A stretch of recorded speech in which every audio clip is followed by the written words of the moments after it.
Mayong buntag. Kumusta man? Okay ra? Oh, energy level, kumusta man? Okay ra? Okay, kumusta ha ang iyong katapan? Way nagduka? Way natulog? Kinsa galito ang magdukag matulog? Iyan ni Satanas. Okay, no? So, bisan sulod sa simbahan, naagya po si Taning, no? Kaya nga naman, no? Kaya na may uban magtabi, na magtulog, magduka-duka, no? So, sakripisyo na to, niata sa ikasiyam nga adlaw, no? Hapit na gayon, no? Pinalang ka oras. Okay? Sige, kinsa may nakakumpleto sa siyam ka adlaw, pataas sa kamot. Ubay-ubay di ay palakpak para nila. Ang wala ka kumpleto, saan man na to? Palakpak yapon. So makaigsunan ko atong pamalandungan ng ikasiyam nga adlaw sa ato ang Misa de Gallo ato nadunggan sa ato ang Ebanghelyo ang gitawag nato awit sa pagdaig ni Zacarias. No? So kung ato ang hinumduman, si Zacarias naghilom sulod sa siyam ka buwan.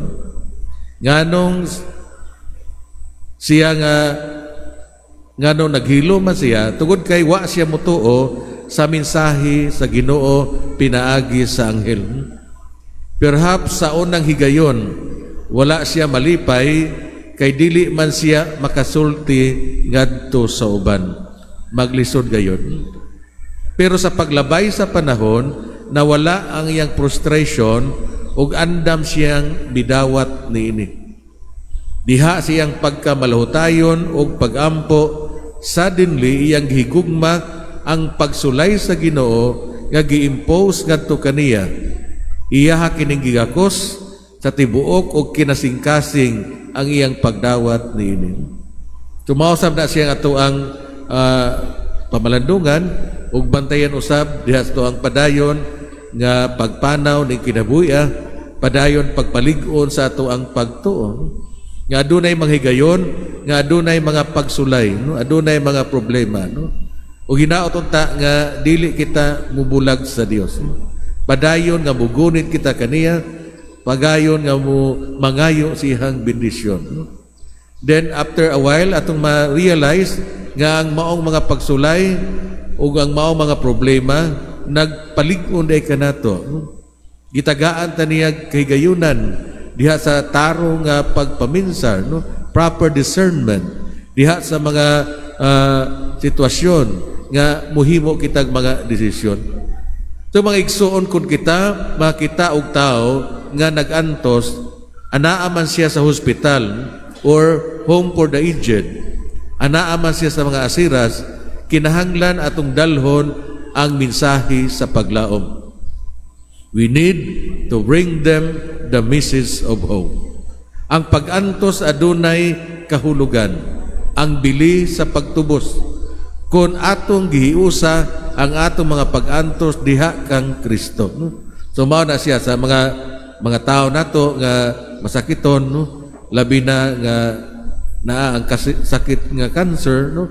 Hinaoton ta nga padayon nga ihalad nato siya sa Dios, makigiusa kita kang Hesus diha usab siyang mga pag-antos. Ug sa ingon ini andam kita nga mugakos, padayon kita nga mangayo sa grasya sa Ginoo, then ma-purify, no? Ang ato ang intensyon ug ato usab nga kasing-kasing. Ug mao kana siya makaigsunan, no?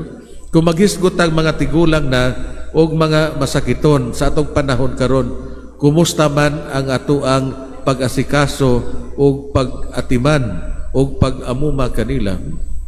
Bihatag baha kitag panahon, no? O kita mismo nga tagtungod, no? Anaa ba ka nga to ang pagpakabana, no? Diha sa to ang mga tigulang o mga masakiton uban sa to ang panimalay, no? Basin baya kung ato alang nataligaman, no? O basin baya wa natay pagpakabana, no? Ug mao kining panahona nga ngayan nga atong ipadayag o ipasinati nga to kanila ang atuang paghigugma, ang atuang pag-asikaso o ang atuang pag-atiman. Maman gani kaning kasinatian sa among kauban nga pari, no? Sa diha nga giadto siya sa kumbento tungod kay pasantalanahan ang maong masakiton, no? So gi-schedule o giduaw niya ang maong masakiton, then dito gistorya niya pagkahuman iya hanggi administer ang sakramento sa hilog, no? Ya tapos pag hilog na niya, grabing hagulhol, no, ang maong masakiton, no? Pagkatapos gi-control lang sa pari, no, ang iyang emosyon, no? Pagkahuman sa ritual, iyang istorya na sa balik ang masakiton, no? Nganong mihilak siya pag-ayo, no? Tapos misulti ang masakiton, salamat kayo Padre, no? Salamat nga sa dugayng higayon karon pag dunay tao nga mihikap kanako. Sumaw ka na siya makaigsunan, no? Hinaton ta nga padayon na ato ang pagpangga, no? Nga bisa malag sponge bath, no? O pagpahid diha, pagumusta man, paglili, no? Paghatag sa ato ang mga gitawag atong pulong paglaom para kanila. So makaigsunan atong makita ang siyam kabuan nga retreat ni Zacarias, naghatag kaniyag kahigayunan para mahiduol sa Ginoo. Pinaagi sa pagampo siya gidala ngadto sa lawom nga kasadatian og kahibalo sa Ginoo nga nagkabig kaniya. Nga mahimong apostoles, diha siyang pangandoy sa pagpaambit nining kasinatian ngadto sa uban. Ang panahon sa pagpaabot ni Isabel, iyang asawa, may resulta diha sa pagpakatao sa propeta. So ang incubation period ni Zacarias nagdala kaniya sa pagkapropeta, siya nagsangyaw nga ang kaluwasan sa katawhan haduol na.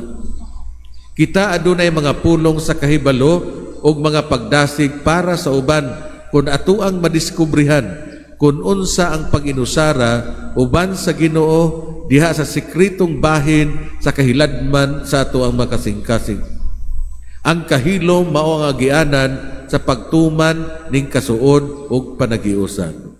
So mao na siya ang dakong challenge kanato, ilabi na sa tong panahon karon nga grabe kasaba, no? Social media, no?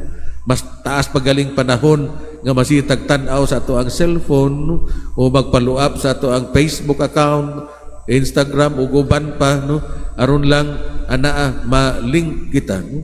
Ug mao kana usahay malipay na kata, no? Kontento na kita, no? Diha sa mga mensahe, no? Uban pa mga TikTok, no, nga gipadala diha sa social media, no? So ingon ana makaigsunan, no? Hinaton ta nga ato ang padayon nga disiplinahon ang ato kaugalingon, padayon nato puy-an ang kahilom, nga diin diha sa atong pagpuyo sa kahilom uban sa pagampo mamahimong agianan siya, no? Nga kita masuod ug mahiusa ngadto sa atong mahigugmaong Dios. Sa pila ka gutlo makaigsunan sa panahon sa iyang kasakitan, nahinumduman ni Zacarias ang mga pulong sa anghel, no?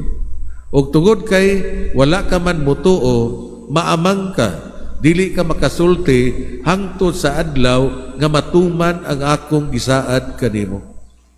Ang paglaom musulong sa iyang kasing-kasing, muabot ang adlaw nga siya makasulti pag-usab.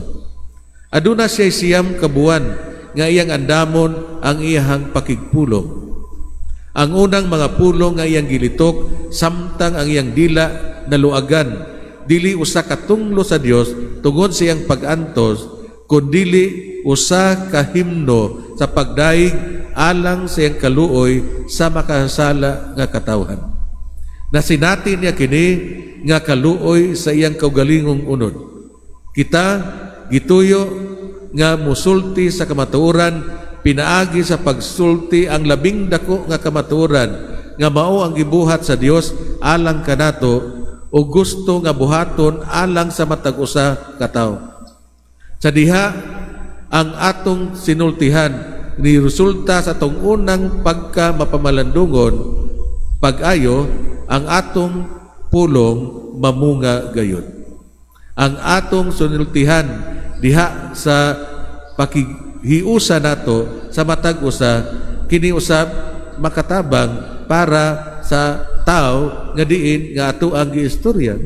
So mao kana mangutana kita sa atong kaugalingon, ang akong sinultihan ba kasagaran makapalig-on sa uban? Nahibalaan ba nako kung unsa kadaghan ang mahimo nato aron mapalig-on ang uban pinaagi sa maayong panag-istoryohanay? So makaigsunan ni ikasiyam kaadlaw sa atong pagpangandam sa Pasko, sa pagkatao sa ato ang Ginoong Kristo, unsa may hagit para kanato. Una, ang pag-andam sa atong kaugalingon para sa Ginoo. Ug hinaot ta nga ang upat ka semana nga pagpangandam nato ning panahon sa Adbyento gihimo nato na siya. Ikaduha, nagkulang ba ang atong paningkamot sa pag-andam ug luna sa atong kasing-kasing para sa Ginoo? Ikatulo, ang paglig-on sa uban pinaagi usab sa ato ang mga pulong. Mangutana kita karon sa atong kaugalingon, nining katapusang adlaw sa Adbyento, giunsa man nato pag-welcome ang prinsipe sa kahayag aron mugiya kanato.